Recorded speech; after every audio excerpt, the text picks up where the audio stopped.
Okay guys, magandang tanghali no. Yan. Dumating na yung ating in-order na tray no. From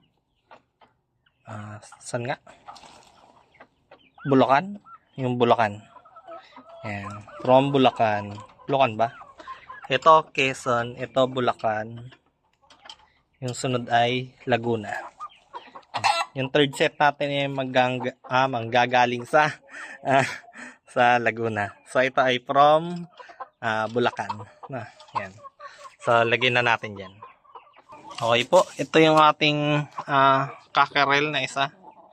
Sa appearance, mukhang okay naman. Yung ano lang, yung pagkaputi ng earlobe.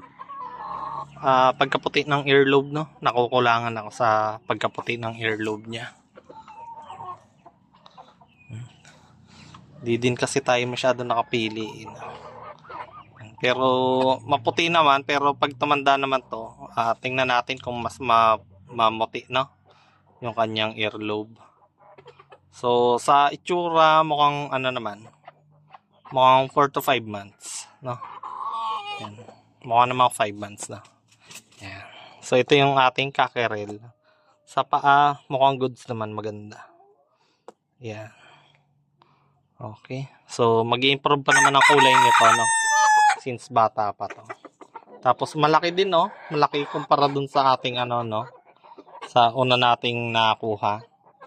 Yun kasi mukha talagang ano eh. Mukhang ilahas eh, no? Ilahas. Labuyo gali. Ayan. Mukhang labuyo yung una nating nakuha eh, no? Ito medyo matangkad ng konti. Ayan.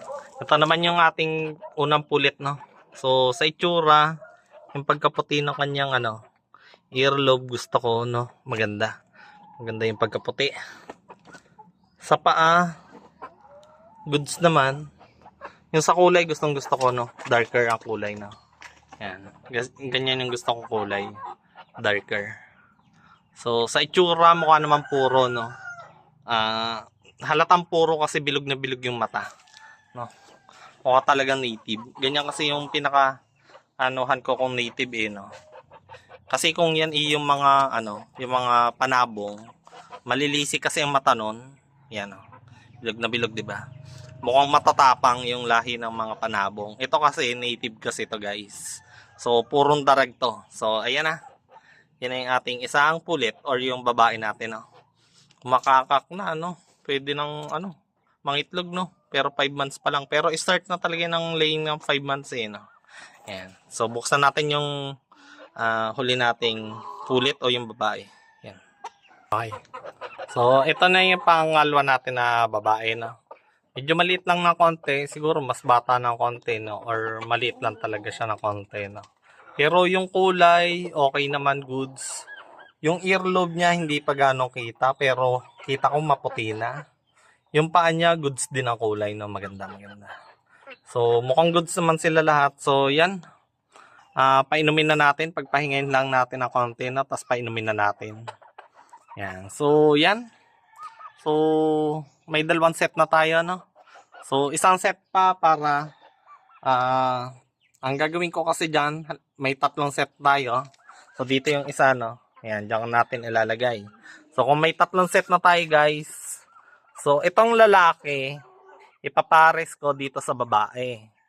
Yung itong lalaking to, ipapares ko dun sa parating natin na babae. Tapos, yung lalaki nito, ipapares ko naman dun sa set A natin. So yan guys, dyan yung magiging paraan natin para iwas inbreeding tayo para makakuha tayo ng marami-rami na malalaking lahi, no?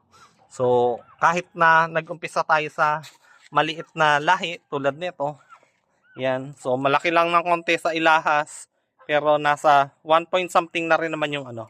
Kaya halatang puro eh, no? Yan, kasi maliit.